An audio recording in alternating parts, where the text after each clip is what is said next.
যারা Pulsar bike চালান তাদের জন্য এই ভিডিওটা খুব জরুরি। এই যে পালসার, এই যে পানির লাইনের পাইপ, এই পাইপটার জন্যই এই ট্যাঙ্কিগুলা ভিতরে পানি পড়ে ট্যাঙ্কিগুলো নষ্ট হয়ে যায়, তারপরে তলা পাল্টান লাগে শুধু এই পাইপটার জন্য। মাঝে মধ্যে পাইপটা পরিষ্কার করবেন। এই দেখেন আমি পাইপটা পাল্টাচ্ছি, এই শুধু এই পাইপটার কারণেই এই তলাটা নষ্ট হয়। এই তলায় এই যে কাইটটা আমরা পাল্টাচ্ছি,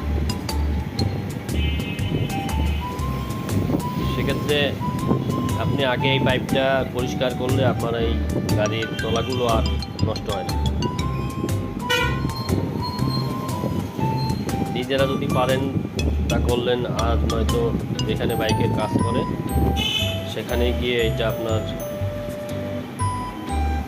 পরিষ্কার করতে পারেন।